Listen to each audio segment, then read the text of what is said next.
scope of 2024 program, we would like to share with you the cultural heritage conservation efforts from different regions of the Islamic world. Today, our colleagues from Libya will present us the issues about the cultural heritage conservation, preservation in Libya.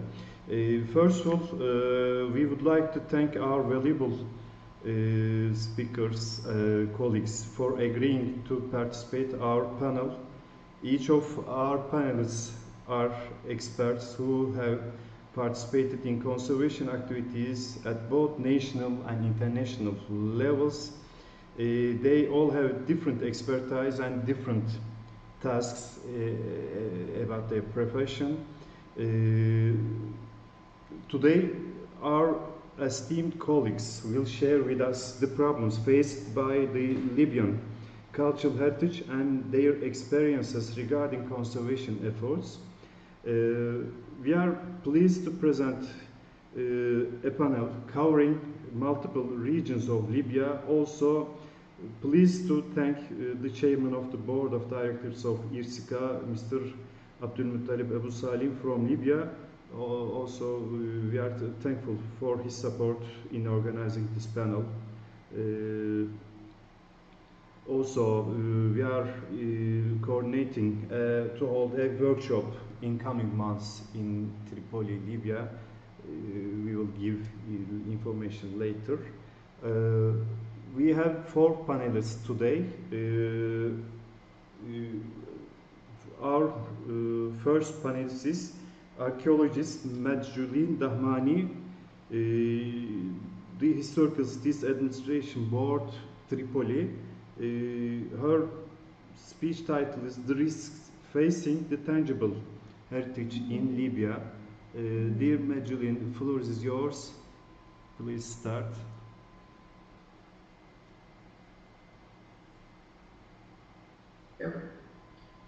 First of all, good afternoon to everyone. Thank you so much for this opportunity, Dr. Ali and Ircica Research Center.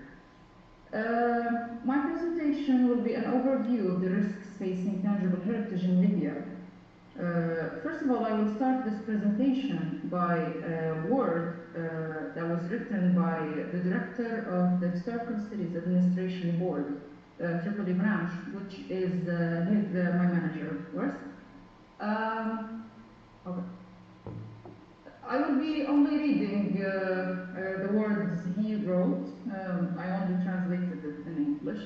Okay. Assalamu alaikum wa rahmatullahi wa barakatuh to everyone. First of all, we extend our thanks and gratitude to the Ircica Center and Dr. Ali Dost for giving us the opportunity to talk about the danger of disasters on the Libyan cultural heritage, as its importance lies in the lofty meanings it has in the conscience of the Libyan society. Considering it an integral part of the memory of the Libyan nation and its cultural history, and an indicator of its capabilities for continuity and communication across generations, the Historical Cities Administration Board, like other national institutions, is concerned with the cultural identity and the tasks and specializations that it has in preserving the human cultural heritage, and what it has done in the field by establishing in 2019 a national registry of historical monuments and buildings, through which it aims to inventory and record all historical monuments and buildings on Libyan soil, digitizing it and placing marble plaques on it to confirm its protection by law number 3 of 1995 regarding the protection of antiquities, museums, and historical cities, and historical buildings, of course. Libyan cultural heritage sites, including historical landmarks and buildings, have been affected by natural and human disasters, such as the wars that occurred in many Libyan cities during and after the Libyan Revolution in 2011. The armed conflict and wars against terrorism that followed, specifically in the cities of Derna and Benghazi, resulted in the destruction of many historical buildings and monuments. This is one aspect. The other aspect of our intervention today is about what happened in eastern Libya, specifically specifically the city of Derna. Most of the cultural heritage was affected as a result of the Mediterranean hurricane Danielle, which was the most violent and destructive throughout the city's history. This was a word presented to you by Mr. Abdel Hakim Khshera, the Director of the Historical Cities Administration Board, Tripoli branch. Now I will start my presentation. Sorry. My presentation focused on four aspects, which are natural disasters, wars and conflicts, specifically the war against ISIS, negligence and lack of awareness, and ill-conceived reconstruction.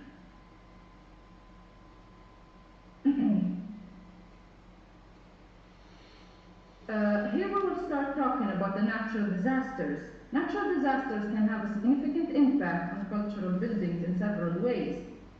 Structural damage, depending on the severity of natural disaster, cultural buildings can suffer structural damage. As kinds of the natural disasters, we have earthquakes, hurricanes, tornadoes, floods, and wildfires. Can also cause buildings to collapse, suffer structural cracks, or become unstable. This can lead to irreparable damage to cultural buildings, resulting in their partial or complete destructions. Here we have an example of the floods that have happened last year in September in the city of Derna.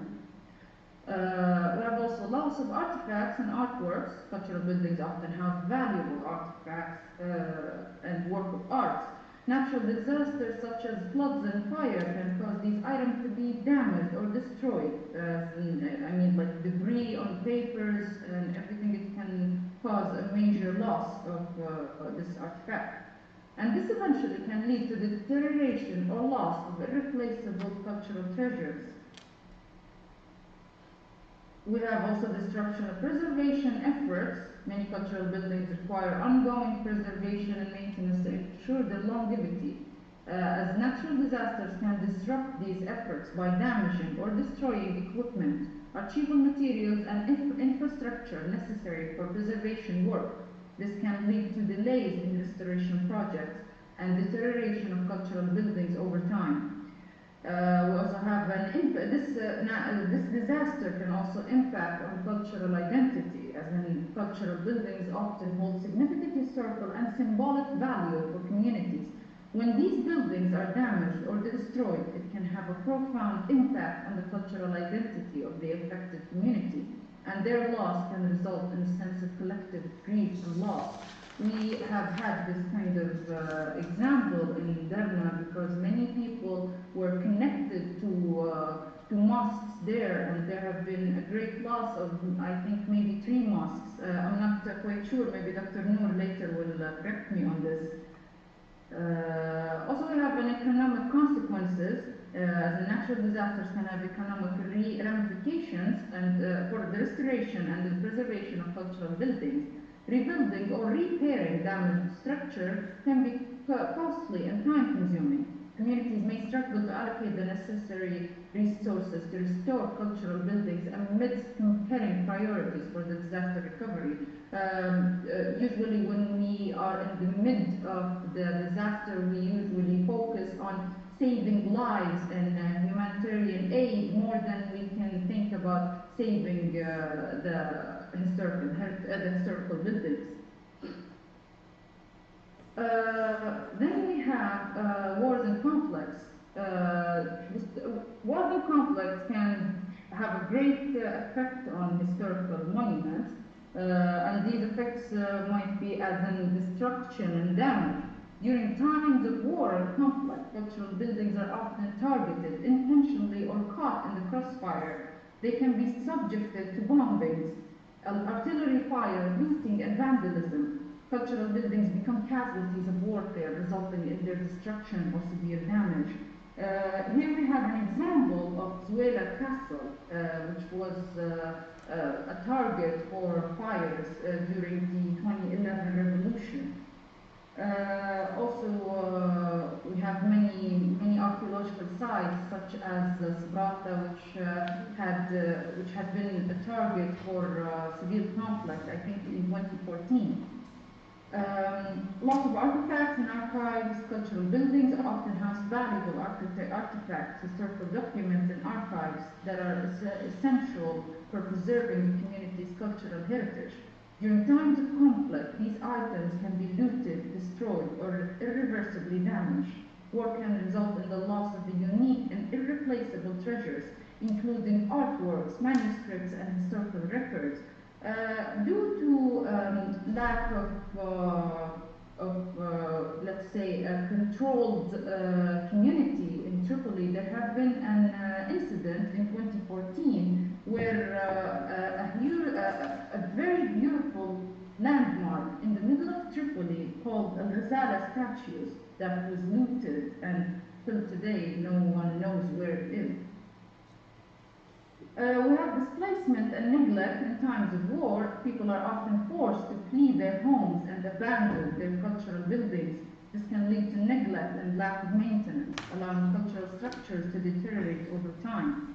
Displacement can also result in a loss of traditional knowledge and practices associated with these buildings.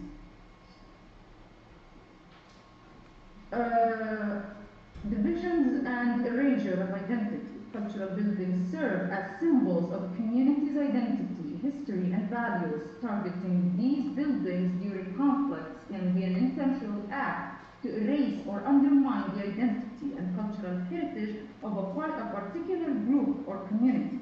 Destruction or damage to cultural buildings can deepen divisions and contribute to the erasure of cultural identity.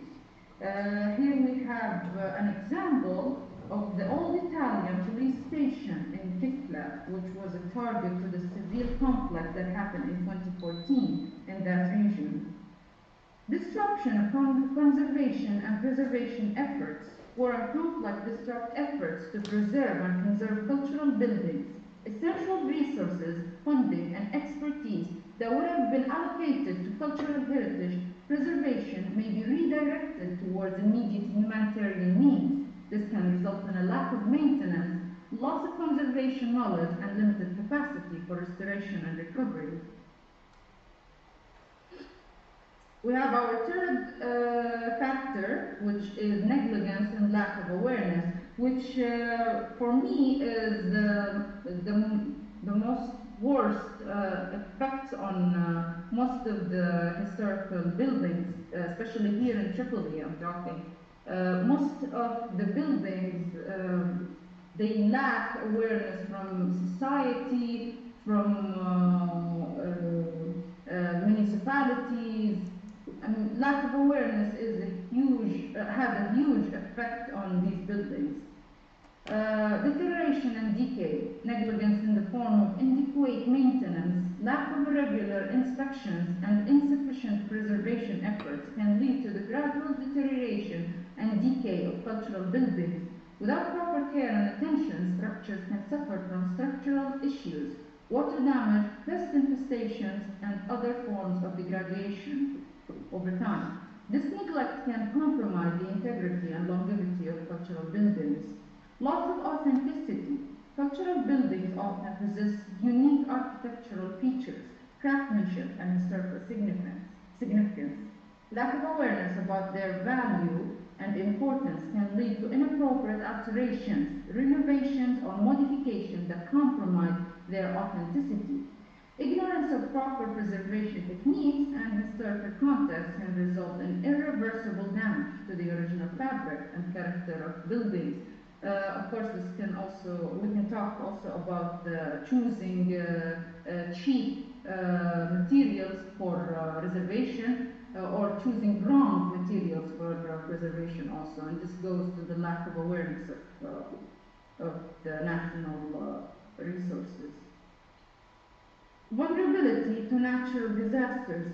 Without appropriate measures such as reinforcing structures, implementing early warning systems, or developing evacuation plans, these buildings may be more susceptible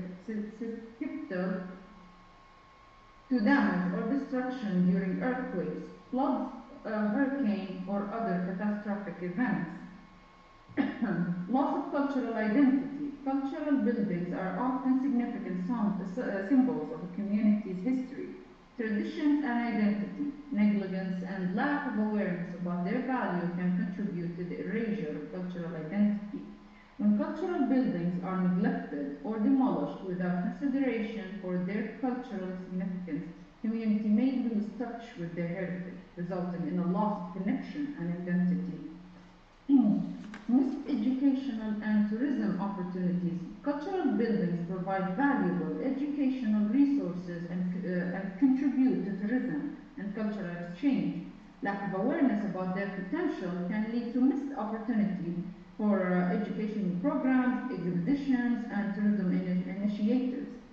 This not only limits the cultural enrichment of local communities, but also hampers economic growth and the promotion of cultural understanding.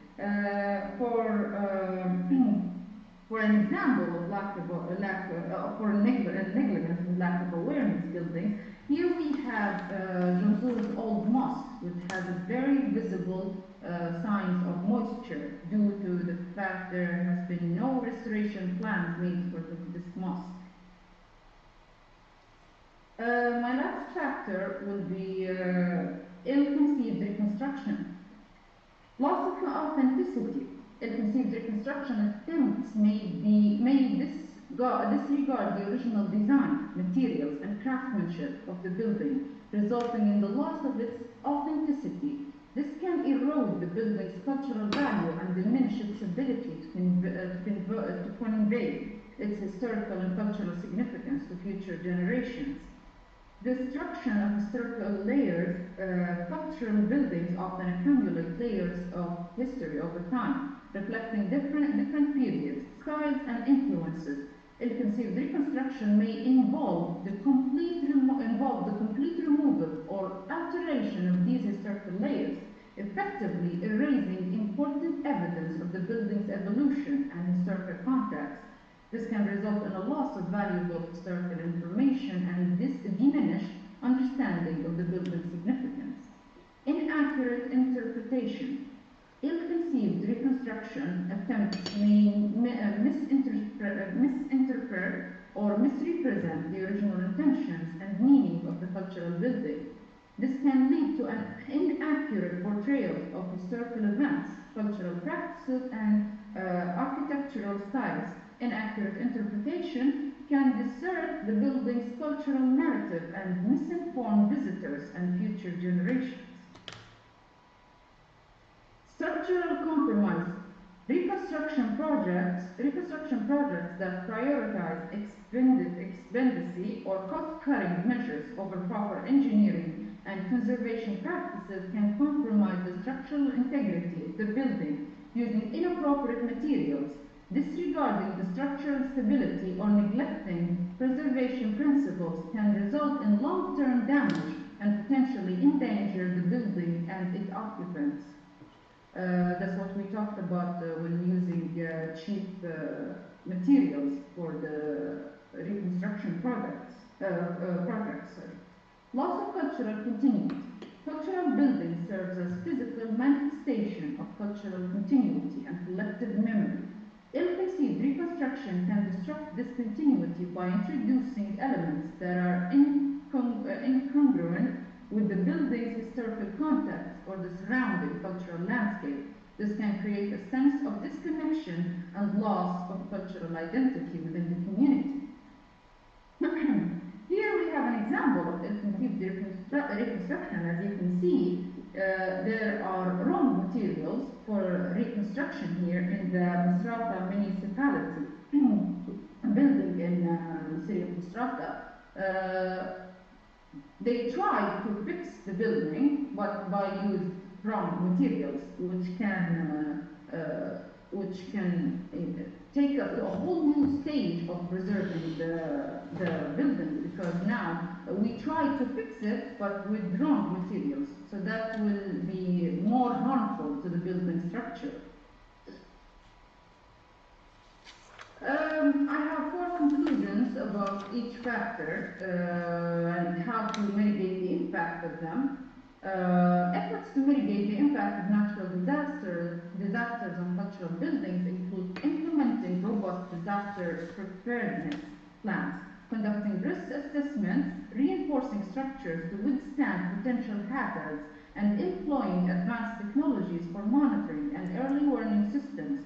Additionally, establishing off-site storage facilities for valuable artifacts and promoting community engagement in preservation efforts can help safeguard cultural heritage in the face of natural disasters. Efforts to mitigate the impact of war and conflicts on cultural buildings include international conventions and treaties that aim to protect cultural heritage during armed conflicts, such as the UNESCO Convention for the Protection of Cultural Property in the event of armed conflict. Additionally, local international organization works towards documentation, conservation, and restoration of damaged cultural buildings, as well as promoting awareness and respect for cultural heritage in times of conflict. It is essential to approach reconstruction projects with thorough research, expert guidance, and sensitivity to the building's historical value, engaging architectural and conservation professionals, conducting comprehensive assessments, and involving local communities in decision-making process can help ensure that reconstruction efforts respect the original design, materials, and cultural significance of the building. Striking a balance between preservation and adaptive reuse can also allow cultural buildings to continue serving their communities while retaining their historical and cultural integrity. It is crucial to promote awareness and education about the value and significance of cultural buildings. This includes raising public awareness, providing training and resources for building owners and caretakers, and fostering collaboration between cultural heritage organizations, local communities, and government authorities. Implementing proper maintenance plans, conservation guidelines, and legal frameworks for the protection of cultural buildings can help ensure their preservation for future generations. Thank you for your time, everyone. I hope this didn't take a long time. I hope this wasn't boring for anyone. Thank you, Dr. Ali, for this opportunity. I'm pleased to be here, and I hope this paper was worth your time. Thank you, dear Majulin. This is a very nice start point for our panel.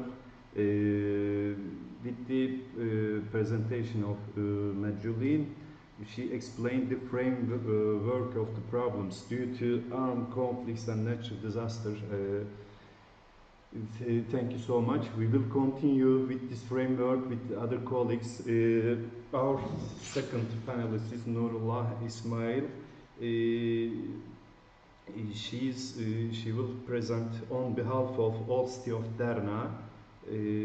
She's also senior architect and also heritage expert.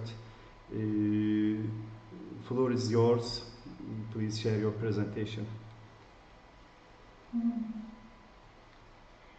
Yes, good afternoon, everybody. Yes. I will be presenting as said on behalf of the OCD of Administration of Derna. I will be talking about the impacts of compounded challenges over the historic fabric of the old city of Derna. So Derna sits at the eastern coast of Libya, between the Jebel Akhtar mountains and the Mediterranean Sea. It is built along the Wadi of Derna. It's an ephemeral river that is dry usually most of the year. Derna was developed on the site of an ancient Greek colony that was called Darnus, and it became an essential point of cultural and commercial exchange between the indigenous population of the desert and the other Greek colonies. Subsequently, the city witnessed the path of the Romans, Byzantines, and Arabs, and it progressively declined until the 15th century, when it was refunded on its ancient ruins by Muslim Andalusians after leaving the Iberian Peninsula. Derna was described in 1983 as an oasis comprising 5 distinct nuclei. Following, we can see these nuclei here that is depicted in a map of the Italian colony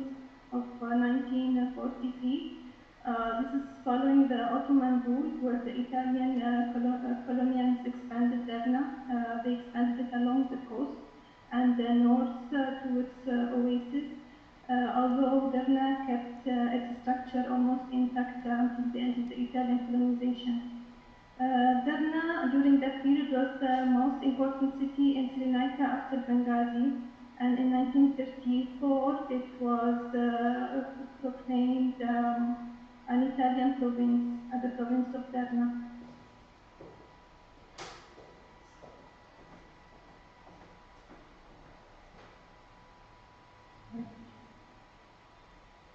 These are some images of the early years of the colonial occupation of Derna. Some of them are 1920s until early 1930s. You can see the structure of the city. The identity is very Arabic with the arches, the domed, multi-domed mosque surrounded by the oasis and the palm trees.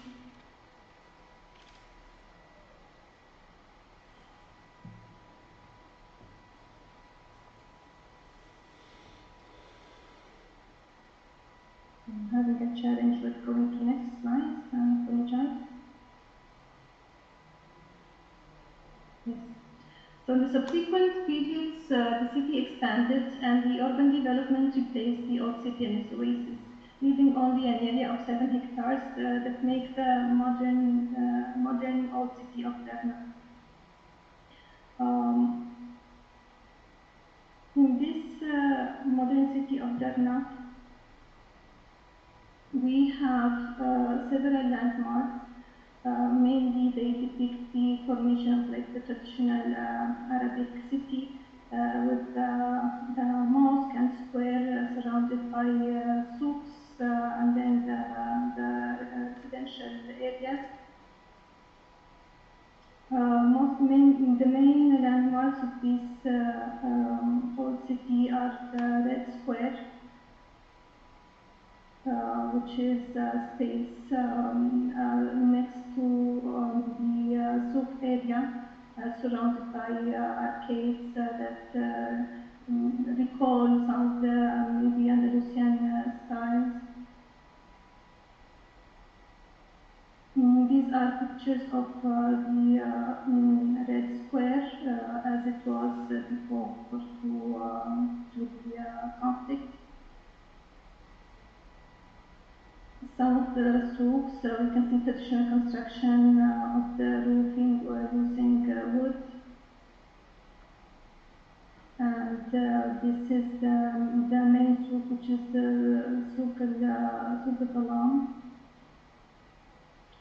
There were efforts from the old city authorities to preserve and to renovate these structures. Through the years, this was just before the conflict, the renovation of Souk al-Khabaza.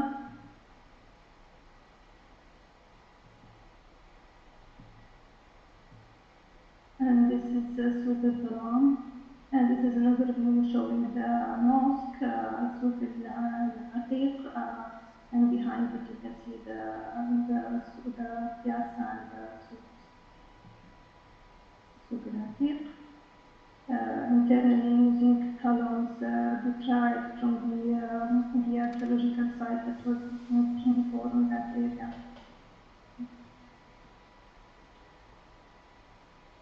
And this is the old city authority offices that also sits within the site of the old city.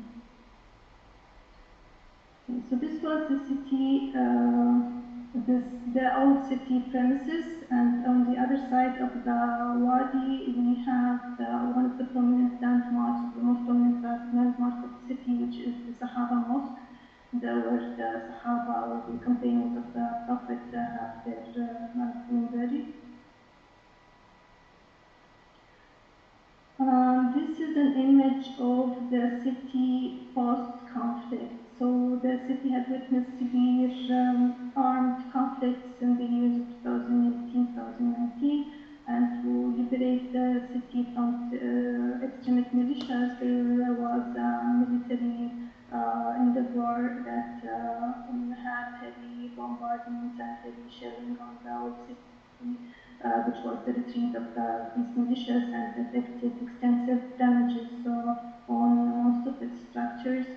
We will see images of what was left of the old city following the conflict. So these images are of the same structures that we have seen earlier, but this is after the conflict.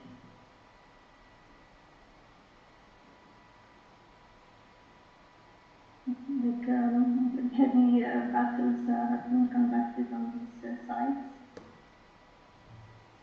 Obviously, this is compounded to the heritage neglect that was before that for a lot of years. So a lot of structures were already in bad structural conditions.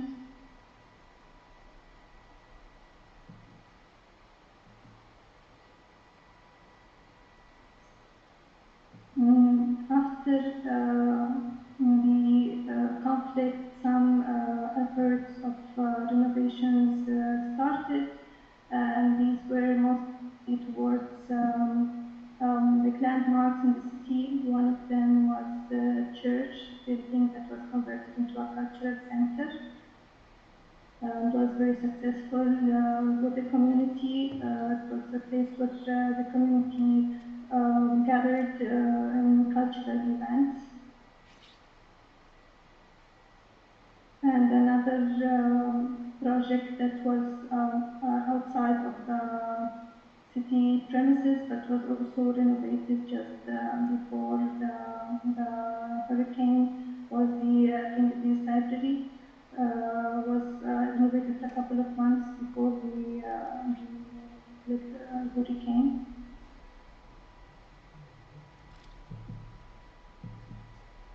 And finally, we have the effect of the hurricane on the city.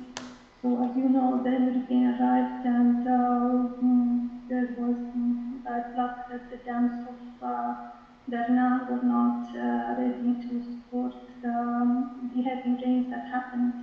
And the dams collapsed, and the water that came behind the dams erased complete blocks of the city, together with residents and everything that was in its way towards the sea. So here we can see highlighted in the dotted lines is the old city that has completely disappeared. We can see in a closer look the location of the buildings that we have seen earlier that do not exist anymore. These are devastating images capturing those moments when the city was erased. So this is the status of the old city of Derna following this several challenges, extreme challenges it has been subject to. This is Sahara Mosque with many areas of it, the piazza in front of it has disappeared, and the library that was recently renovated.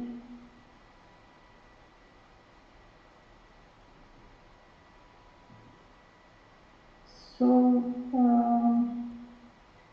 the compounded challenges facing the city of Derna through the years have been mainly urban development policies that did not respect the historic fabric and identity of the city, inappropriate management and lack of cultural heritage law enforcement, lack of awareness from authorities and from the public, cultural heritage sector that has been neglected for long years and has led to the lack of resources and adequate specialized expertise in the cultural management sector, in addition to the lack of adequate manpower and traditional construction knowledge. And then the challenges grew over time to include extensive damage to the heritage buildings after the war and the complete disappearance after the floods.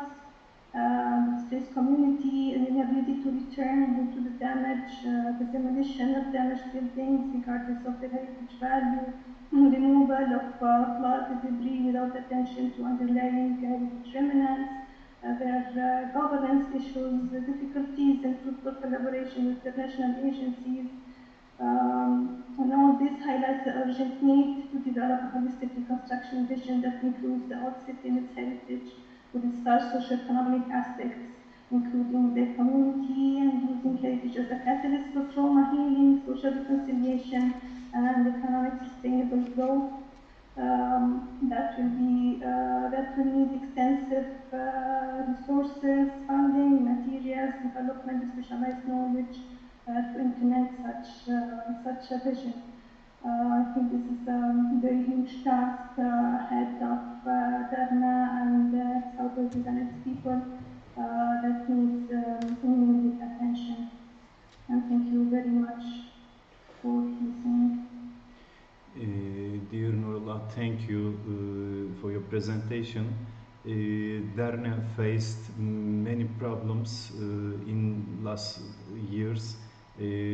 First of all, they faced the armed conflict, and now flood affected in a bad way all the historical and other places. This is a very sad story for all of us. Thank you for detailed information, detailed share. Now our third panelist will present us about the problems and also conservation efforts of Benghazi. Again, Salwa Burgia, she's from the Historical Studies Administration Board. Dear Salwa, the floor is yours. You can present your presentation.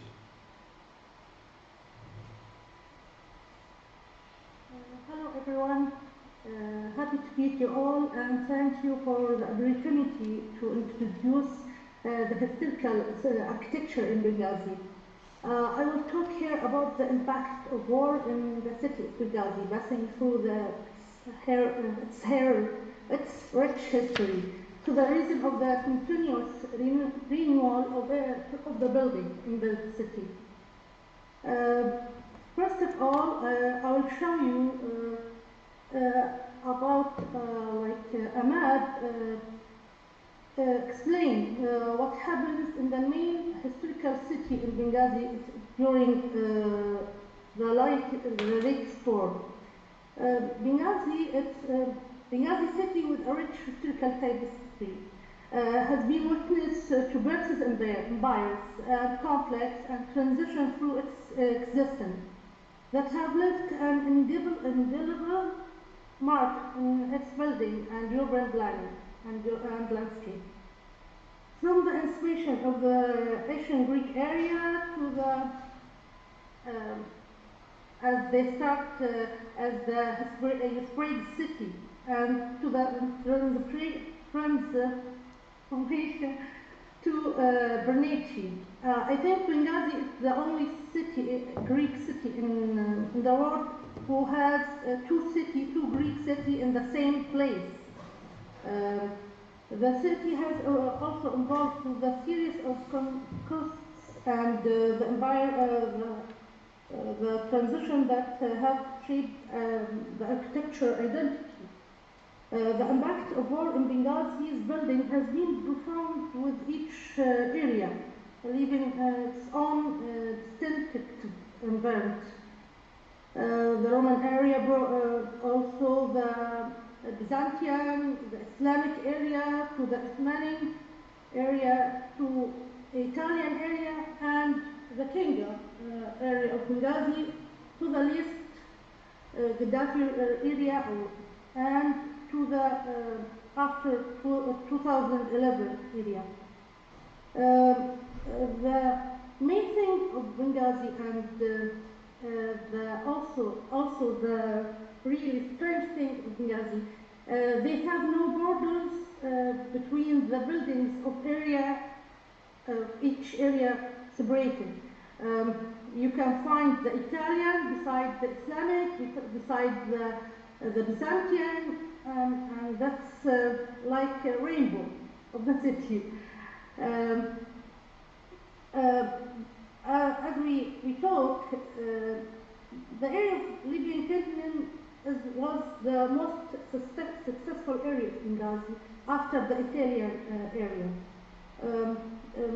It was witnessed further moderation and expansion of the city with the construction and new government building and public spaces. However, it was during the rule of Gaddafi that Benghazi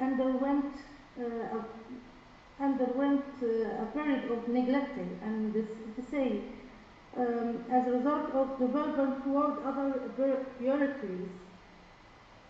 The aftermath of the 2011 revolution brought both destruction and renewal of Benghazi as the urban landscape, or as urban planning, or as building itself. Many historical buildings were damaged or destroyed during the conflict, leading to renewed focus in preservation and restoration efforts in post-revolution area.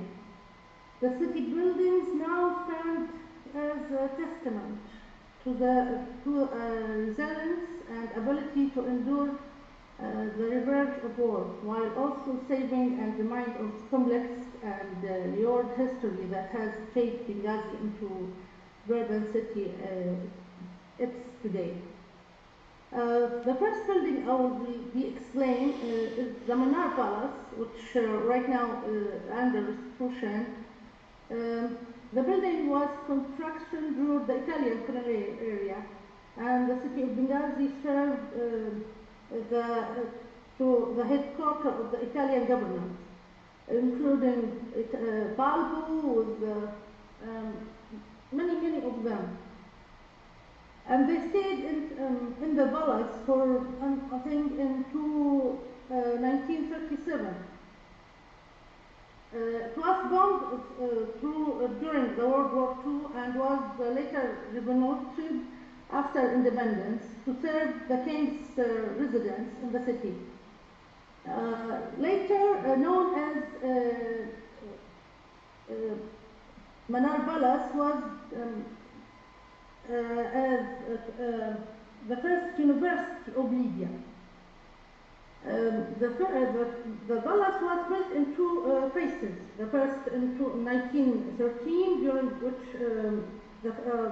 the first western wing first, and then the other, the eastern wing facing the main street now. The palace was finished as building in 1928.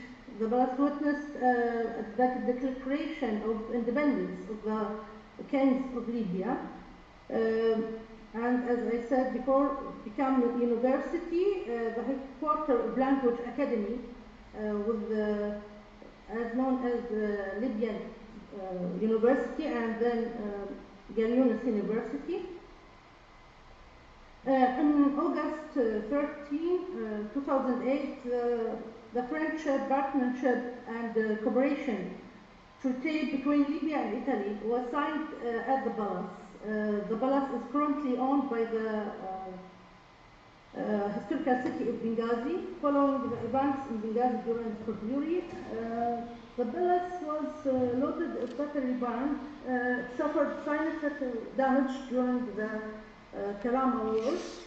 Right now, as I said, it is under the restoration, and we become the VIP Palace in Benghazi, and also we have a museum, and that's what we look forward in it. This is like a brief about the palace. I'm sorry, I was... Yep.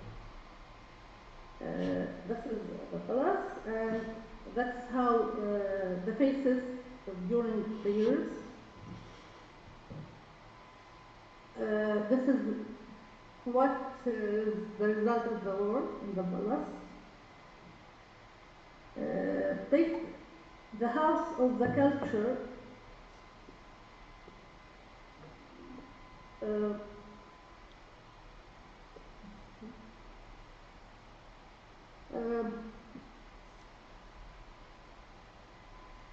The building was constructed during the Ottoman era and is considered as one of the oldest houses in the city.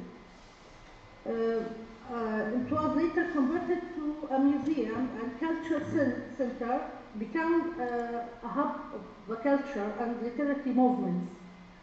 Also, the house has the management of the historical city. It suffered significant damage during the war of 2014 and was restored in 2018.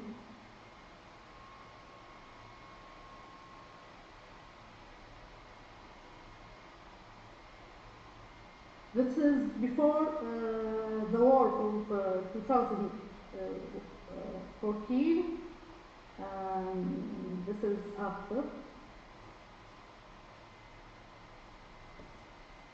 The other two buildings, which has demolished entirely,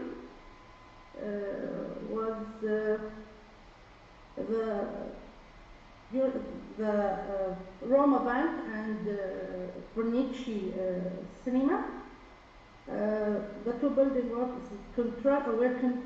constructed during the Italian period between 1932 and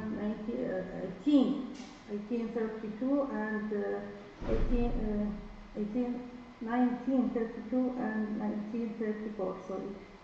The bank was designed by the architect Gaudi Fornesi, while the Bernici Theatre was designed by Luigi Piccinito and architect Marcello Piccinetti. The two buildings were destroyed completely. I think the last year or the year before. So they will rebuild again with the same identity.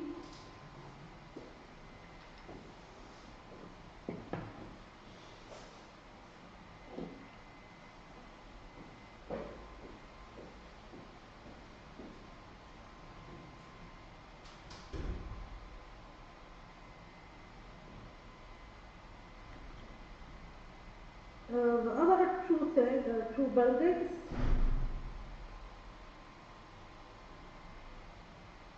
is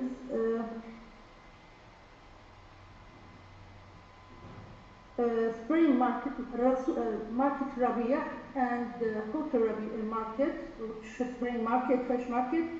The two buildings were constructed during the Italian mandate period between 1928 and 1930. Also have huge destruction during the war.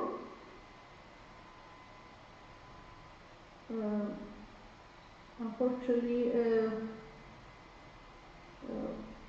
all the war was here in the center of the town, of the city, the old city. The two buildings we have promised from the municipality of Benghazi to restoration and to rebuild any destroyed area. This building.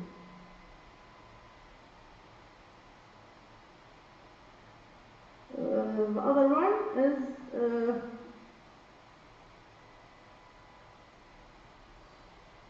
the Omar al-Mukhtar Street, which is one of the most important main streets in the old city.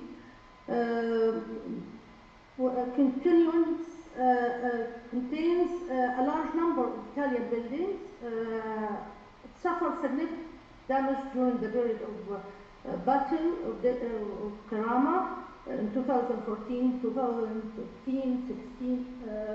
The damage in the street never stopped until 2017. And almost all the city, all the buildings in the street was removed right now and to rebuild again. I think from the street, from 15 or 16 building, the remains will be 4 or 6 buildings, just for them.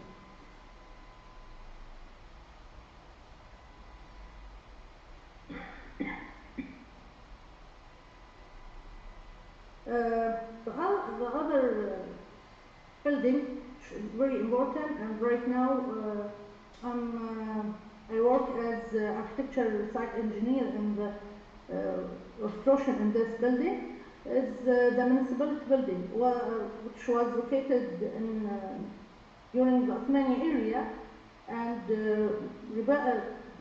was built in 3 stages. The last one was in the during the Italian area, and so all times it served the same purpose.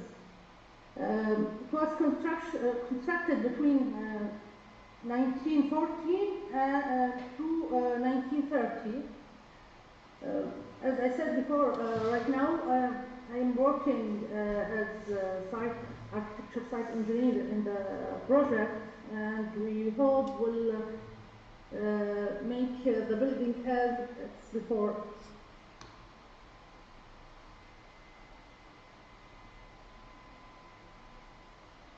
This is the strange thing of Benghazi when you see the old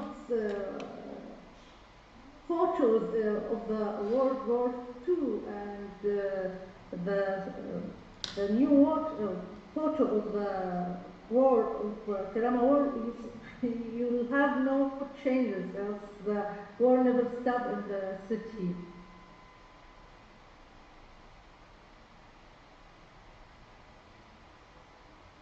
This is also one of the most important squares in the city, which was known as Maidan al-Salisa and known as Selvium Square. Also, it takes place in 2021 as the pound minimum, make as main place have to be restitution immediately.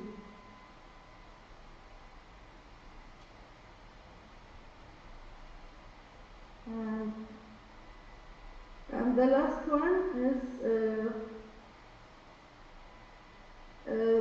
Maidan Shajara, square of tree, which was known during the even the Italian occupation and the kingdom as Piazza Meridiano Cani.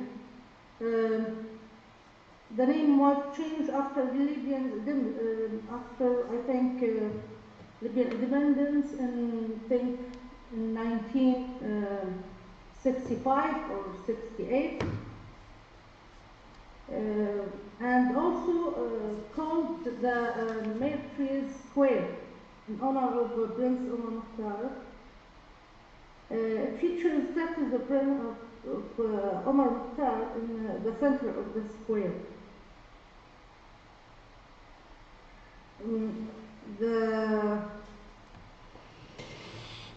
The square has was removed completely because of the war. The main building,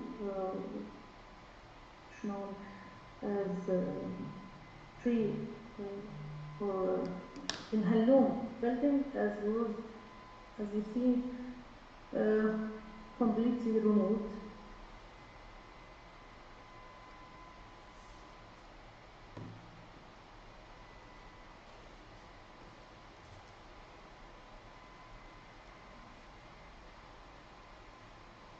This is some photo of the square.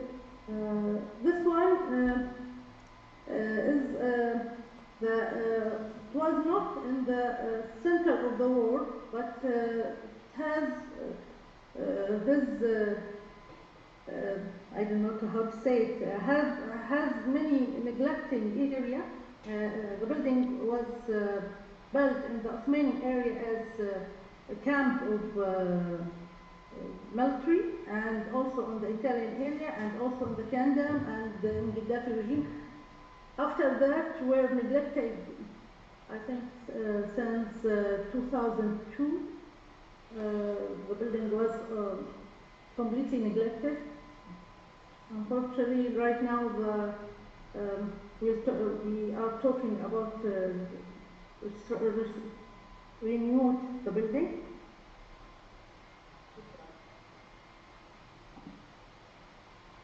As conclusion, I can say the impact of the war on the city of Benghazi and its building has shaped the architectural evolution of the city from antiquity to modern times.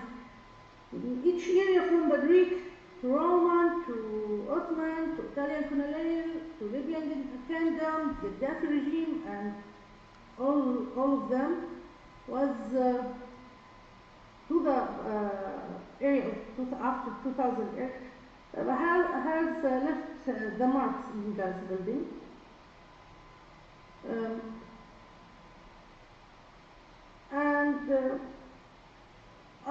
I can say in the city, the history and the culture of the city reflects the diversity. Also examining the changes that corrupt in Benghazi building through every area have left.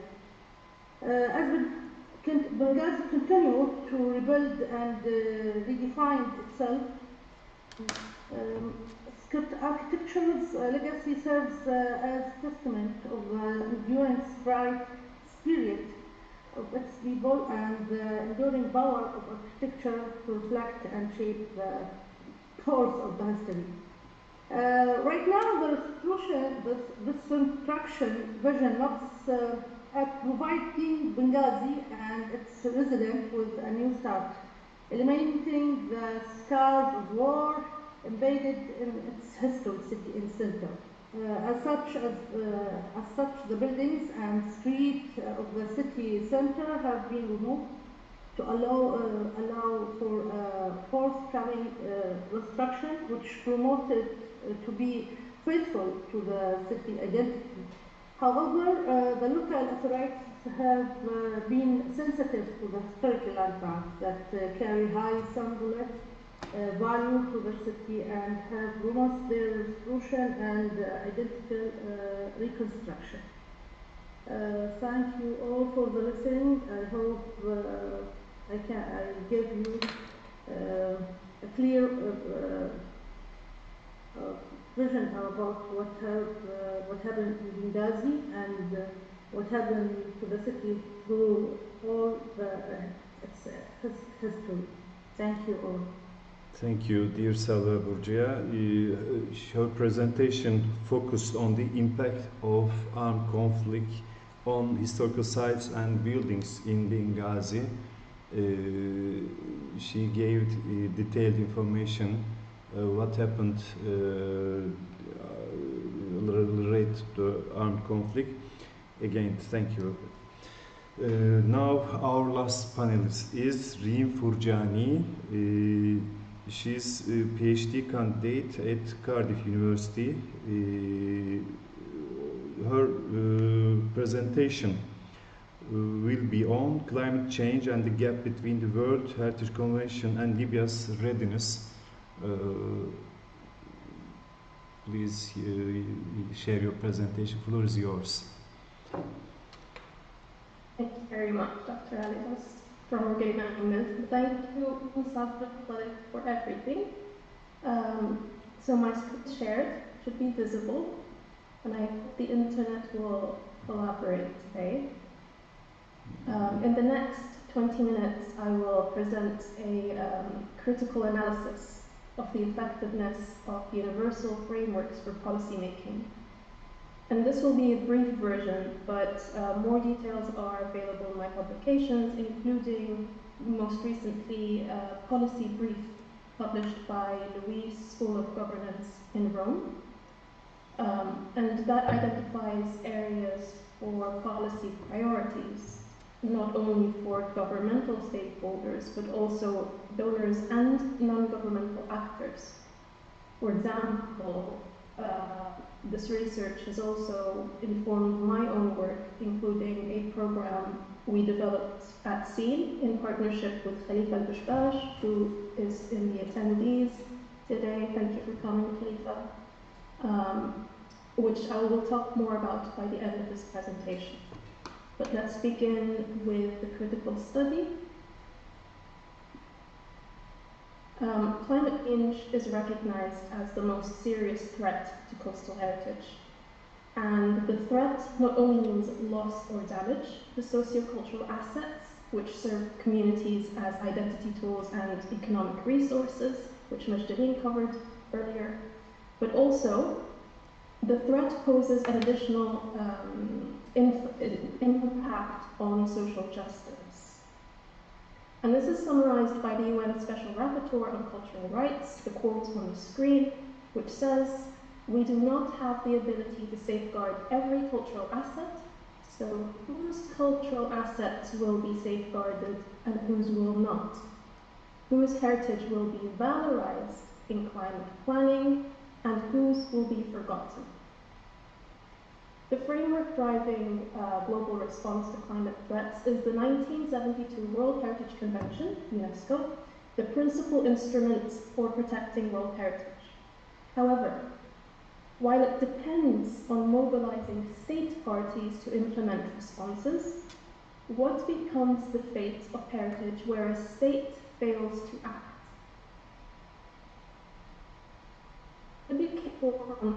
Niches or gaps, weaknesses in effective state-based processes. On one hand, decades of political unrest and politicization of heritage left most heritage unlisted, thereby nationally unprotected and internationally disregarded.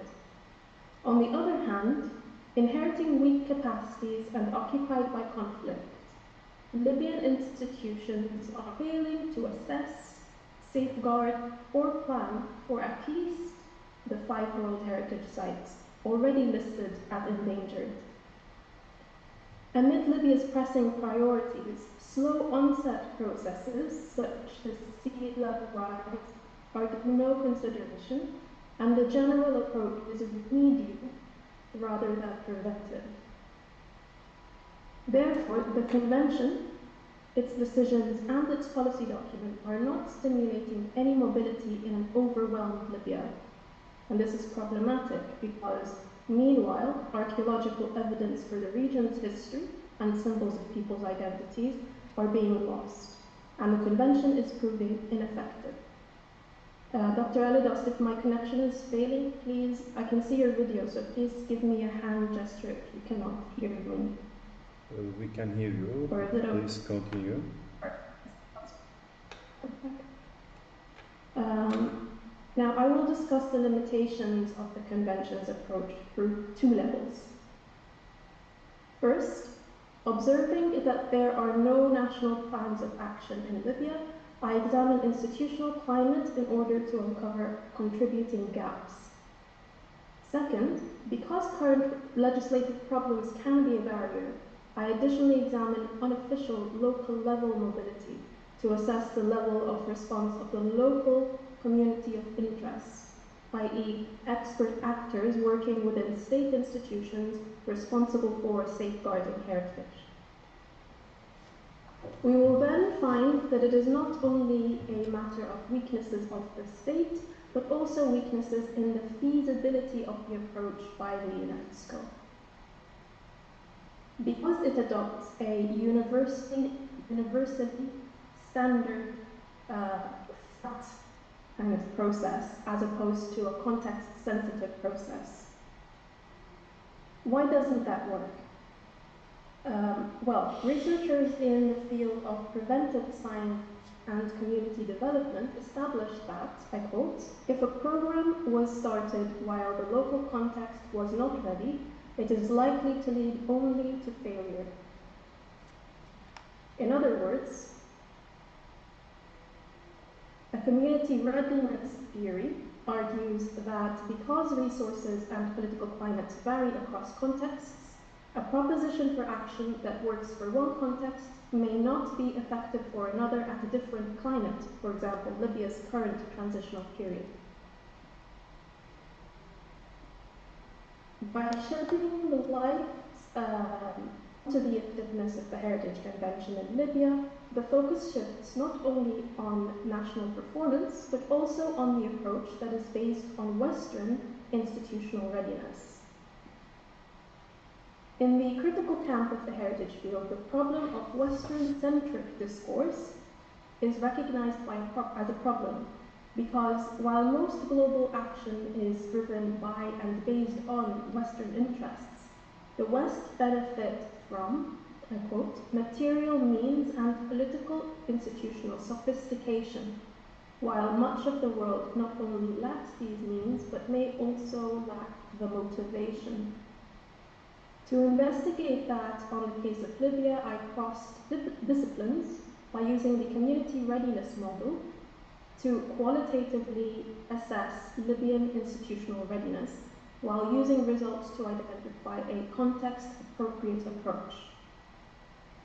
But before that, we'll have a quick look at what the Heritage Convention's approach is.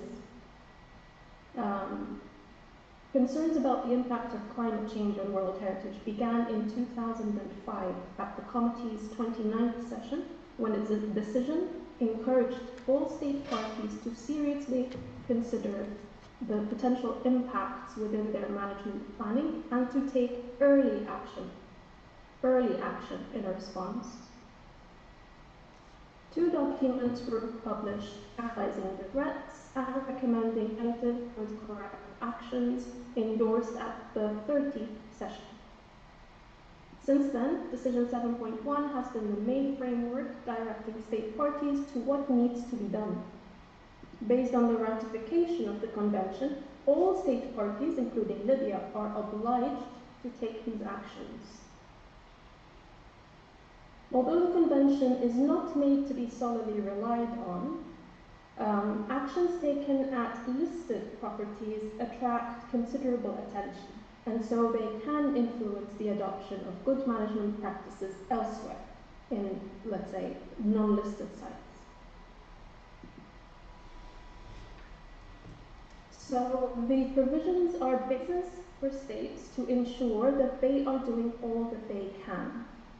However, what states can and cannot do and will not do is the factor determining the effectiveness of the Convention's strategies and, in turn, whose heritage will be protected and whose will not.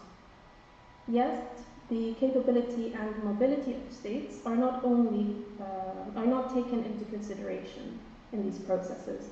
For example, the framework for action between 2005 and 2015 by UNESCO expected all states to ensure that disaster risk reduction is a national and a local priority with a strong institutional basis for implementation.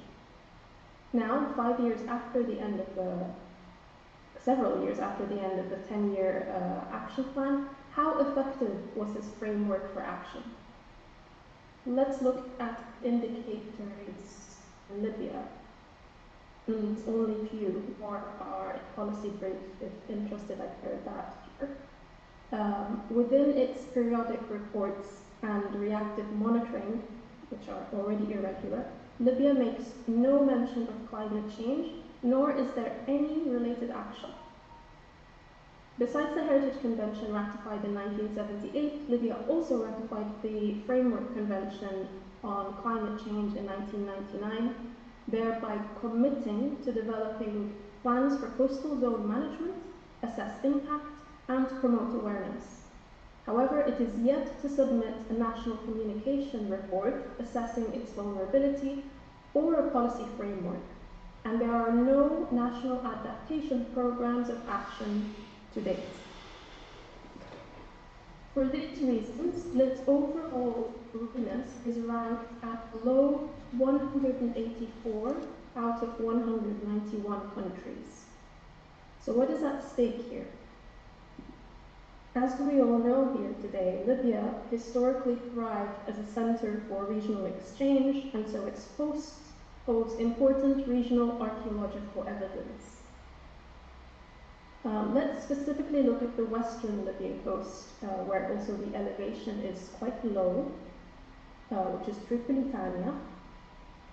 Tripolitania, or the region of the Free City, dates to at least 7th century BC when it thrived as a center for trade, yet information is preliminary as much remains to be excavated and understood. Listed Sabrata and Bidda are among the region's grandest Roman evidence, in addition to a number of unlisted yet important sites, including Tripoli, previously Oya. Tripolitania dips directly into the Mediterranean. Sites are threatened by flood, erosion, tsunami hazards, classified by Climate Watch as medium to high levels. And in fact, it's already happening. For the purpose of time, I will only show one example. The image speaks for itself, perhaps, for Sabrata. In spite of this, sea level rise is only mentioned very briefly in 2 lines in only one report on Sabrata under the Convention on the Protection of Underwater Heritage. Meanwhile, under the World Heritage Convention, there is no mention of climate change in Libya's irregular reports. Although in 1990, 4 climate change recognized, a periodic report addressed a river flood in Libya by a river that runs through the site, but the risk has not since been addressed. And so these tell us that the threat is a reality, but why is nothing done? Let's look at answers in state institutions. First, the legislative climate. This is highly complex, as everyone knows here today, beginning by the absence of the constitution, which leaves Libya occupied by re-establishing fundamentals in the last decade. Also, the only law on heritage protection is a law from 1995, which has not since been updated. It makes no mention of climate threats, since the issue was globally recognized 11 years later, and does not differentiate between the different kinds of heritage, meaning specifically old cities, especially those that are inhabited, therefore different kinds of problems, versus places like archaeological sites. And what each of these kinds of sites demands in terms of monitoring and management. Tracing down to executive structures, the principal institution responsible for heritage protection, where the 5 World Heritage Sites are concerned, most of them, excluding Rodenas, and which is primarily involved with the Convention and the UNESCO, is the Department of Antiquities, Maslahat al-Athar. It has no response to climate change within its policies or plans, official or non-official. The environment surrounding this institution indicates part of the problem. The unstable political climate reflects largely on the institution, keeping it in a loop of administrative restructuring rather than development. Skip the slide, it seems. Furthermore, the management of heritage falls also within the responsibilities of 4 other institutions, with little, if any, official organization and collaboration between them. All these suffer budget difficulties and poor management of resources. The Department of Antiquities, for example, complained through the press that the annual budget allocated is not nearly enough. In addition, to the appointment of non-experts and the need for capacity development, training, so forth. These briefly give indicators about the status of national readiness. But, because of the complex administrative setting, official policies may not be accurate measurement of institutional mobility. It is therefore also important to investigate level of response within the communities of interest, i.e. the people working within these institutions. For that, I used the community readiness model to assess community preparedness for action. The model involves semi-structured interviews consisting of 37 questions about 6 dimensions of community readiness. I interviewed 5 key informants as samples from 3 of the mentioned institutions, those more concerned with conservation than function. These informants were selected based on their positioning within the institution and within the local civil society and community of place, local communities, or within their international communities of interest, donors, organizers of conferences like today. This means they are more likely to be informed. Now, after each interview, each dimension was scored individually using the model's scaling system on the screen. Then they are added, and the overall result of all interviews is matched with a state of readiness provided by the model. There are 9 stages of readiness. For this case study on action for protecting Tripolitani coastal heritage, the result is a low stage 9 out of, stage 2 out of 9. Stage 2 means at least some community members recognize that it is a concern, but there is little recognition that it might be occurring locally. The responses of informants ranged from one recognizing the urgency of the issue to others who indicate the lack of awareness or even interest at all. The most aware informant said, I quote, "It angers me. The institutional community know what is important, but salaries are low, and so opportunities for income determine policies. Meanwhile, foreign funds are based on foreign agenda." Nonetheless, the informant mentioned that their immediate director at the time requested them to remind them to sit down and talk about climate change. So the intention is there, but data is needed for motivation. They add that there is little to no knowledge within the leadership of the institution and among experts concerning impacts of climate change. But the informant that is actually educated abroad personally thinks climate heritage in Libya should be priority number 1, and that there are things that easily can be done. However, this expert's level of concern was not shared among other respondents, because another respondent said that their institution is taking action towards energy efficiency and managing organic waste. Once I refined the focus on threats of climate change on heritage, they responded, I quote, "The city suffers from so many things that are today more damaging than climate. Hence why they already limited resources are invested on remedial rather than preventive action. They have more urgent matters to deal with." The interview ended by the respondent saying there is a huge gap between science and daily life.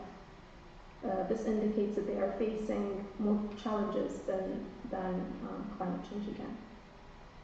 On the other hand, they explained that the lack of policies is the result of the overwhelming amount of work to restructure the institution. The absence of policies was mentioned by all informants, as were the underlying administrative weaknesses and financial shortages, and the absence of data. So what do these interviews mean? And I'm nearing the end of the presentation. Based on the overall score, the model recommends that the appropriate approach for stage 2 is to focus on raising the awareness of community of interest, the experts who lead the responses. Therefore, action priorities for stage 2 should be, number 1, provide local data, 2, highlight local incidents, such that our colleagues were doing today, and 3, involving researchers. But none of that is happening sufficiently. One of the respondents highlighted a central factor which I began this inquiry based on the observation of, and that is that the main heritage efforts in Libya are usually driven by data and concerns from foreign missions and archaeological missions. The climate change is not deemed as a local priority yet. So the convention is undeniably important to stimulate mobility of state parties. But examining through the model, the strategies for climate heritage under the convention began from a stage way ahead of some contexts like Libya. So while Libya is at stage 1 to 2, the convention's decision 7.1 expects state parties to perform at stage 8, which is very advanced compared to Libya. And that is why the convention's call for action for climate heritage has not been impactful in all contexts. That is the gap between Libya's readiness and the UNESCO's expected stage. And this perhaps begins to answer the question we began with: whose heritage will be safeguarded and whose will not? Through this cross-disciplinary study, I was able to understand the causes of some of the challenges we face as heritage actors, and I therefore recognize the importance of advocating for it and developing bottom-up approaches. This takes us to the last thing that I want to share, a program that we've been developing at Athene, and we've developed a partnership, a very good partnership with Elita Bishbash, the director of the History of Libya magazine. First, we aim to identify the community who can do something about this, local communities, non-governmental actors. And then we aim to understand the readiness of the community, how motivated they are, how important the risk is for them, what do they have in terms of capacities, what do they need in terms of capacities and data.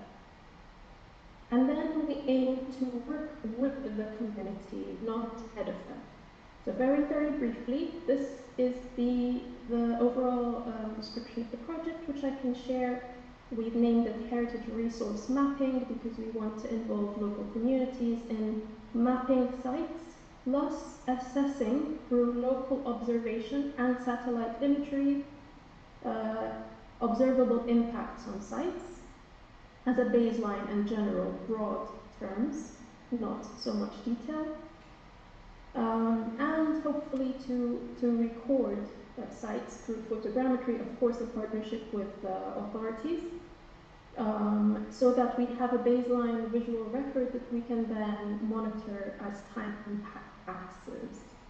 And so the first stage will be a series of capacity development trainings and sessions with experts such as Professor Mario on the center of the screen. At the time, he was the General Secretary of ICOMOS. He teaches at Carleton University. We have people from the UK, Maghreb, Italy, etc. And this is continuing. This happened in 2021, I think, and we're still having meetings up until yesterday night, actually, about this.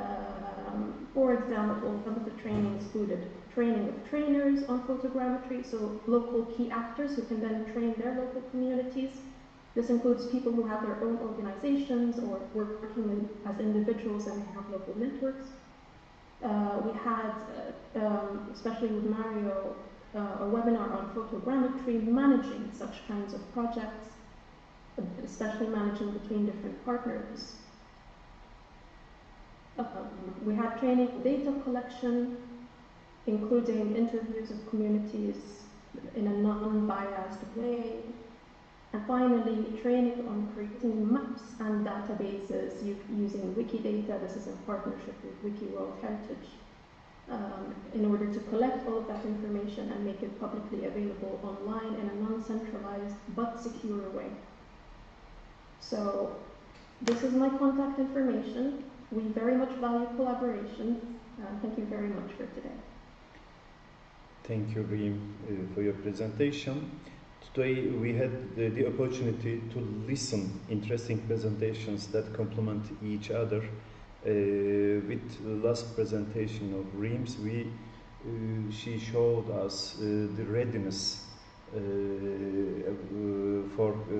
about cultural heritage affected by climate change and other issues, and she tried to show authentic solutions for the problems.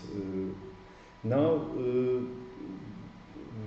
if there is a question from our participants, we can ask our panelists in 10 minutes. If you have questions, please hold your hand.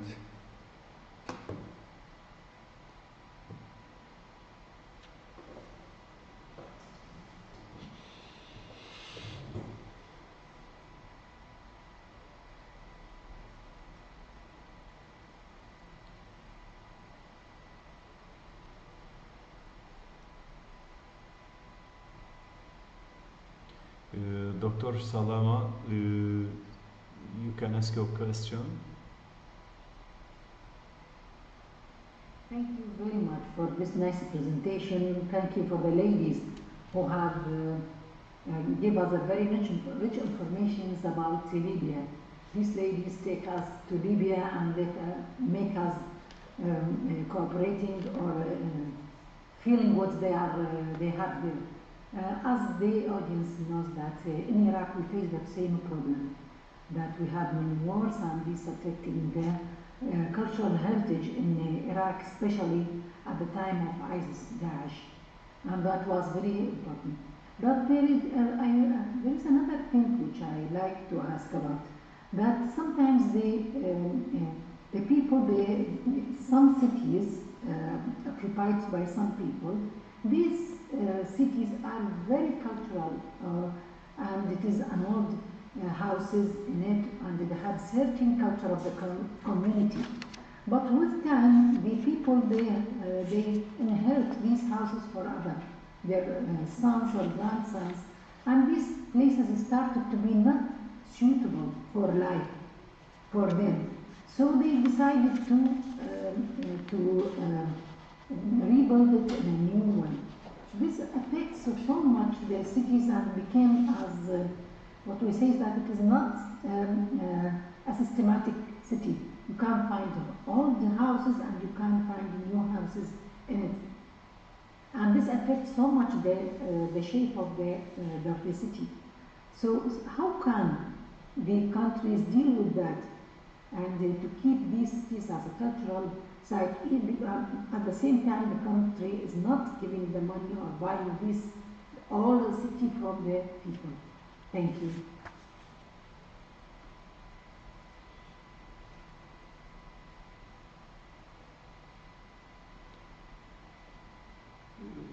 To whom this question? If you want.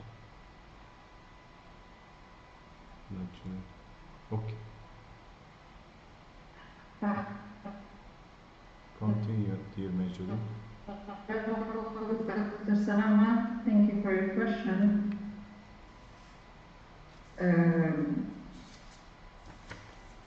I would like to example.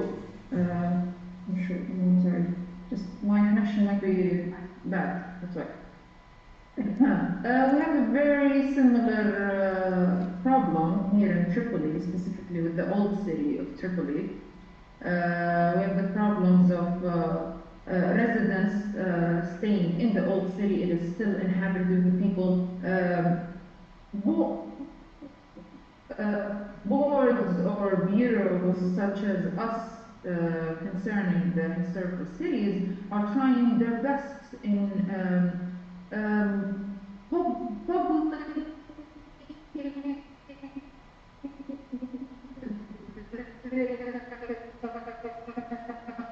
the idea of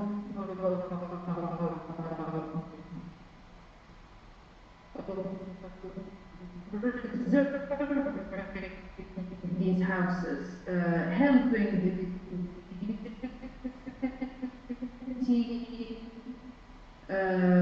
helping their homes. It's a very similar. Money usually comes from private investors, let's say, people who are.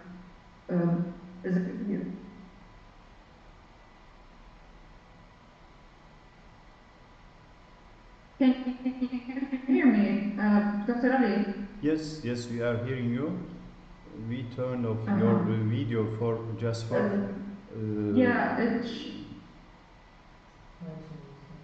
it shows that the host stopped my video. Okay, no problem if you can hear me okay. Yeah, we can hear you. Yes. Regarding the historical city, we are trying here in Libya, like I said, to public the idea of preserving the cities for the next generations. Many, let's say, human resources get involved in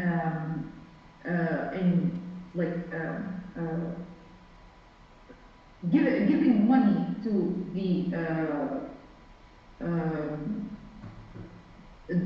authorities concerning with this. Can you hear me? Hello? Yes, yes, we are hearing you.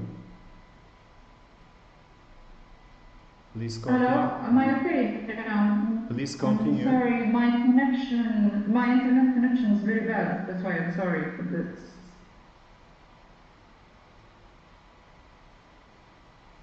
So yes, I think the fundamental solutions for this is publishing the idea of training human resources on the idea itself of preserving. Then we can start with the actual work of preserving the building.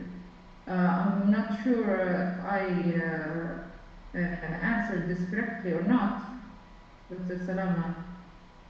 Yeah, thank you very much. It was a very nice idea that having bureaus of the community and try to educate them to have to preserve their cultural heritage or houses or streets. Yes. Thank you very much, Doctor. I would ask if I can add some idea to this answer.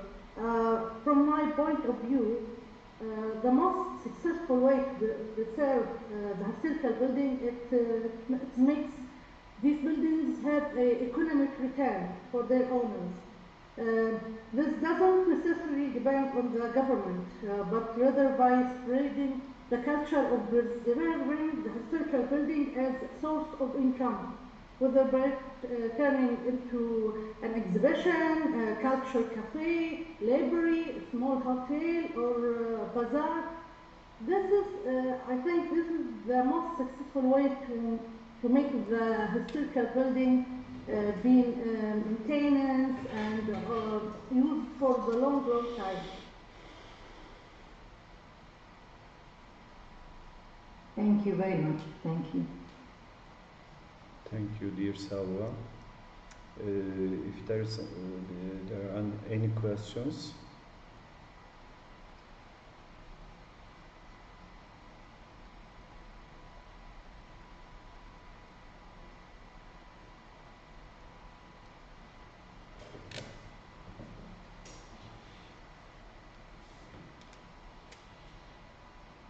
May I have a question for you, Dr. Ali? Yep. About your work at Ircica, can you tell us a bit about the kinds of work that you do on such impacts, whether man-made or natural heritage, please? We have different kind of. We are working on project-based programs. We have one side is we have 3 book projects on cultural heritage. Some part of is database and the other part is protection of cultural heritage.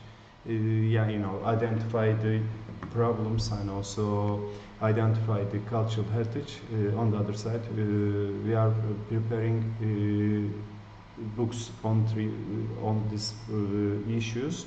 The other thing is we are preparing. We prepared a report on impact of cultural evaluation report of cultural heritage in the Islamic world. I think at the end of this month we will share it with all the colleagues online. Also, we had a report on earthquake effect for Turkey. This is another thing. We have summer school and workshop program for students. We are working on site how to behave for conservation historic sites and to find a way to you told this is this is important for me. We are trying to find authentic way of preservation, protection of cultural heritage in our geography. This is another thing.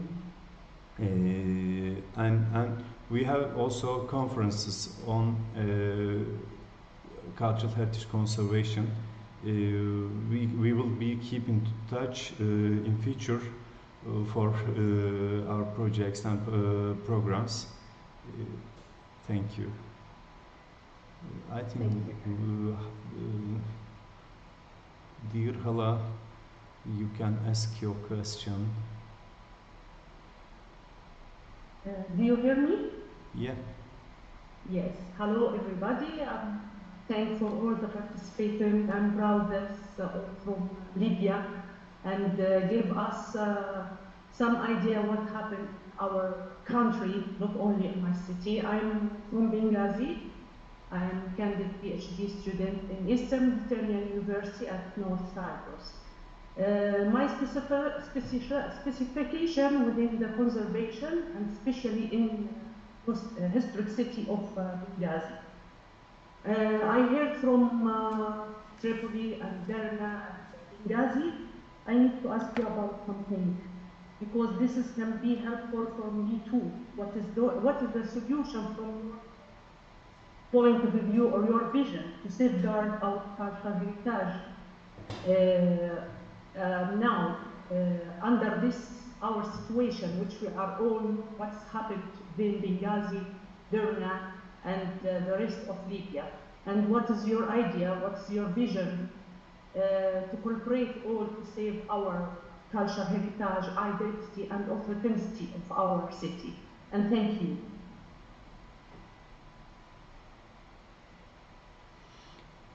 This question is for us or our panelists. Maybe I can say something since I haven't spoken much. I think there is a very big gap to be filled in all the aspects. Like the gap was before 2011, and then it was abbreviated, obviously, with this decade and more than a decade of conflict, and then other locations with floods and all these things. So I think that there has to be a strategy at several levels, an immediate action to take place on ground, and then other strategies in terms of community awareness, in terms of capacity building, and in all the aspects. Because it's easy maybe for us to bring an external consultant to draft a project, but if you don't have the contractors, if you don't have the materials, if you don't have the craftsmanship, then you cannot arrive anywhere. You cannot bring everything from abroad. You can bring it maybe for one project, but in the case, for example, of Derna, where you have a complete city that needs to be, reconstructed or revisioned. Bringing things from abroad will not help. So I think this strategy should start, first of all, by political will, to enhance or to maintain and collaborate in the protection of the heritage of the people of the country and protect their identity with all its different segments. And then there has to be a map, starting with help from abroad and slowly transitioning to the locals to take care of their heritage.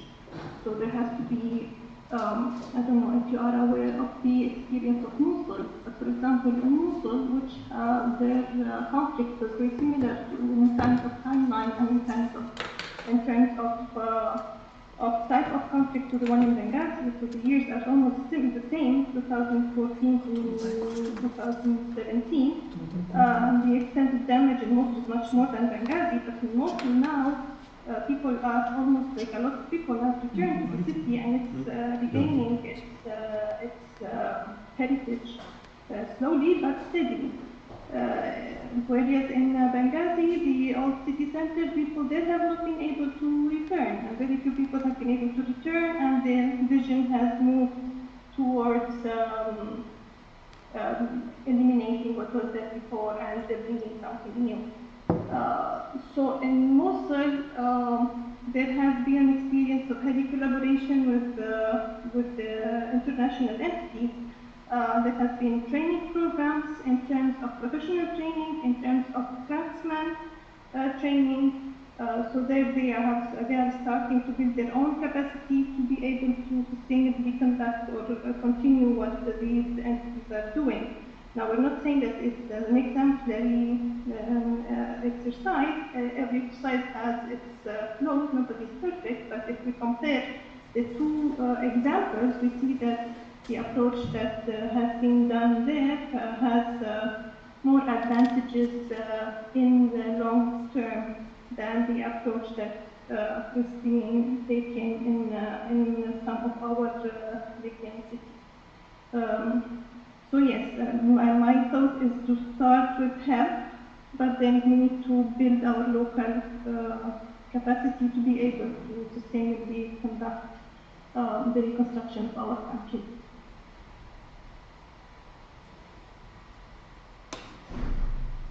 Thank you. Thank you. Professor Hani wants to ask a question. Professor, the floor is yours. Thank you very much. I'm sorry for attending the workshop in a later stage. I am currently in Sharjah in the United Arab Emirates, in fact conducting capacity building on safeguarding intangible cultural heritage. In fact, I am also very proud that I am participating with Ms. Majdoulin Tahmani in this workshop, as Majdoulin was one of our brilliant students at Yarmouk University in Jordan some years ago.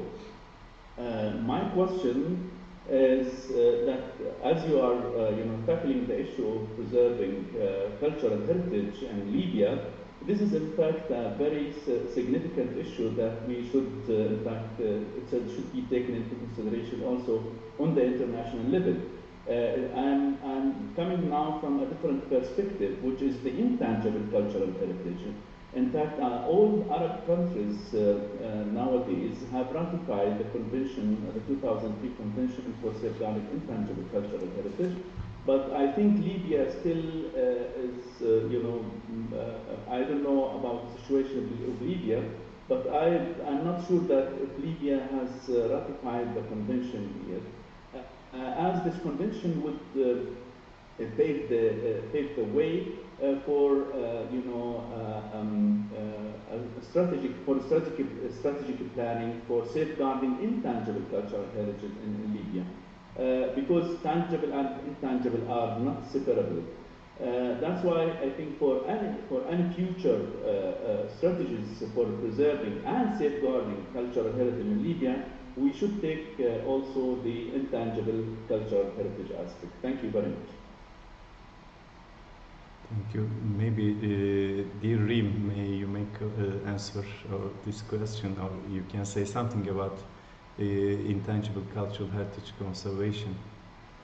The most important thing that I can say is Abdul Muttalib's efforts in this, starting from last year, and I don't know if he would like to say a word about that.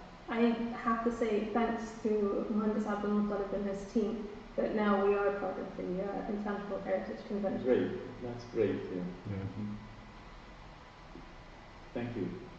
Can I say something? But I think, like Jim was explaining before, like signing the convention, if it's not translated into actual policies on the ground, then like I don't know what's the benefit of signing so many conventions. We have already signed other conventions before, and there's nothing implemented on the local level. Okay, may I intervene? Yes, sure. Oh, thank you very much. In fact, ratifying the convention, it means a lot. In fact, as soon as you ratify the convention, it means that you can conduct capacity building in your own country, in Libya, on different levels. First of all, how to implement the convention on the national level and international level. Secondly, I mean, the capacity building modules within that are offered by the convention. In fact, they offer also the methodology for inventorying intangible cultural heritage with the participation of communities, groups, and individuals. I mean, on the other hand, now Libya is eligible to nominate elements of its intangible cultural heritage to be listed or inscribed either on the safeguard representative list or on the urgent safeguarding list. I mean, the second one is, of course, more important than the first one, as well, in certain countries in crisis, UNESCO would give the priority to those elements that are in danger, and would support the country, I mean, financially also in preserving or in safeguarding these elements that are inscribed on the urgent safeguarding list. Thirdly, we have the so-called, intangible cultural heritage fund, so that entities that are concerned with intangible cultural heritage in Libya could submit international assistance application for certain safeguarding, to safeguard certain intangible cultural heritage, or to build capacities in the country, or to conduct inventorying in this country. In fact, ratifying the convention, it means a lot. It doesn't, in fact, this convention is one of the most dynamic conventions in comparison to the other convention, UNESCO conventions. And if you need any help, I would be great. I mean, I would be more than happy to cooperate with you and help through the, of course, through the official channels, so that to raise our awareness about the convention and its benefits. Thank you. Thank you very much. That's really insightful. I think what I meant is that all these very good benefits of ratifying conventions and all the positive collaboration and assistance that can be given through the international bodies that are responsible of preservation and promoting and protection of cultural heritage at all levels require a certain authority to request, to ask for those things. Now, if this authority is not interested in cultural heritage, then the community cannot benefit from this. In fact, you are right, but this question, I mean, this issue, I cannot answer, I mean, comment on this issue because it's an internal issue. Yes, exactly. So this is the type of issues that I think Libya is facing. Yeah, and the conventions are there, the laws are there, but like there needs to be more interest into taking these forward. Inshallah khair, inshallah. Inshallah. Reem? Yes, thank you. Exactly, Noor's point is something I was going to raise. Thank you very much, Noor. The element of interest. So this is what I was, just to clarify for Hala, the presentation, the research that I've done, is about the governmental actors' interest and motivation. Absolutely. However, when that is absent, there's a role for non-governmental actors to step in. Also, whether those are consultants, civil society actors, local communities, for-profits, it does not matter who.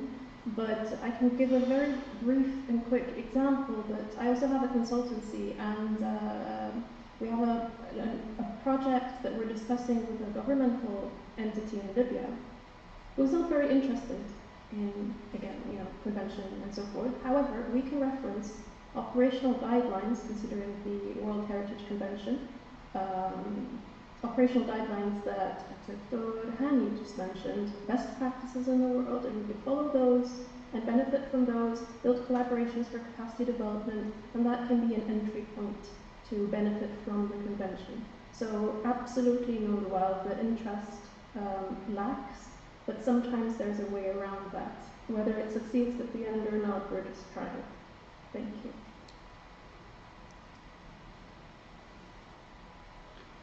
Thank you. Can I add something? Yeah. Since we are here speaking, thank you. Yeah. Even when the protection of cultural heritage is a must during conflict, and there is a law that prevents damage to cultural heritage during conflict. Okay, this conflict can damage the buildings and collateral damage, which can be anything. It's not very clear whether it's collateral damage or what's not. But then, as soon as this conflict finishes, or this conflict doesn't have arms anymore, let's say, whoever is taking decisions on the ground can do whatever with the heritage that was protected last week when there was a tank on the street. So that same heritage that was there on the street last week and it was protected, this week, if I am the winner, I can put whatever I want with it. So here there is a very big gap on how we protect heritage.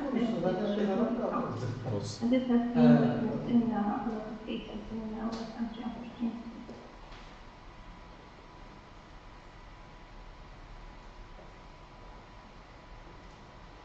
Thank you. I think, hello Dr. Hani, for everything. I think Reem and Noor already answered your question better than I can say anything regarding it. I think one of the ways we can also, I'm gonna talk formal way, in an informal way, is that we also here in Libya can work as a team. Regarding, for example, the Historical Cities Administration Board has many branches around the whole Libyan soil. We're talking about cities in the east, the south, everywhere. There are branches. Most of the time, I'm trying not to be dark a little bit, but most of the times we lose connections. We're not working as a team. So part of our new vision is to start working together more, and I hope this conversation here today is the first step in this. We're all already helping each other in a non-official way. So why can't it be an official way to work towards the intangible conventions, the tangible heritage protection ways? And I mean, we can work together in pretty much every aspect of protecting heritage.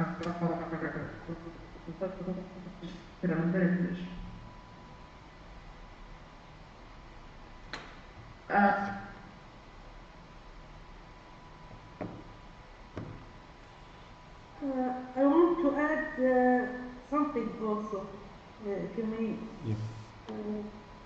allow me. I'll be frank.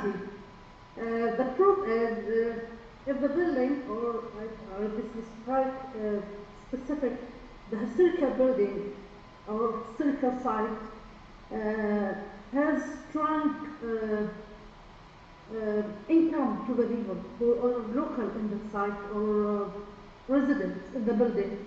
They will protect the building against any attempt of demolition or rebuild or anything, and they will have really strong power against any authority or any lack of the authority. But if the locals have no attach or have no income from the building or the site, they will not have any reaction towards the privatization of the site of the building. I talk from the experience in Benghazi, because for 40 years there is no tourism in the historical site or historical building in Benghazi, so there's no income to the locals from these sites or the building. So when the demolition and the authority have some plans to rebuild a new building, they will have no reaction. But in another site, also in Benghazi, because the locals have incomes and attached to the site and the building, they have the strong back. So any plans stop. So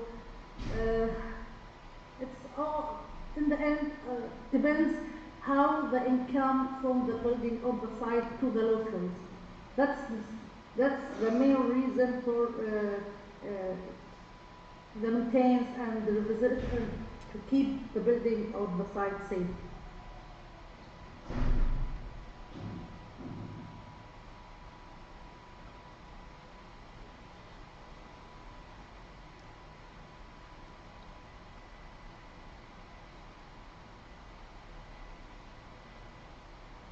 Are there any questions?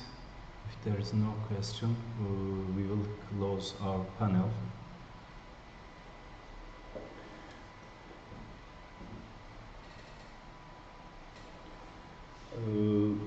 Today we want to focus on Libyan cultural heritage, problems, conservation efforts, and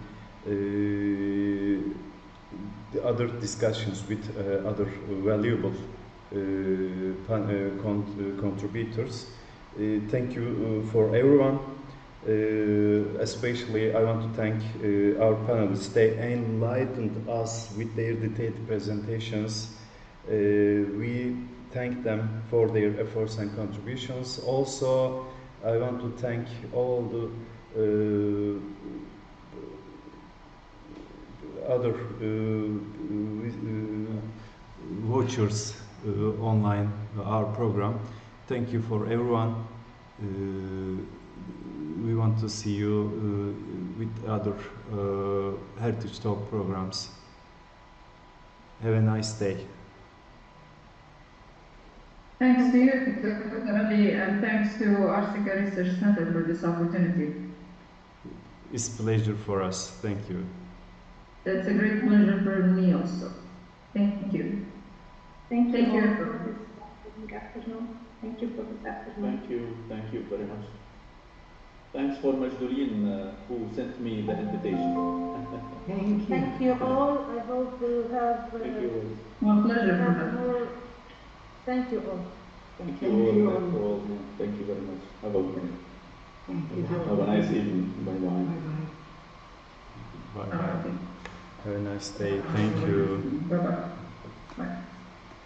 You too.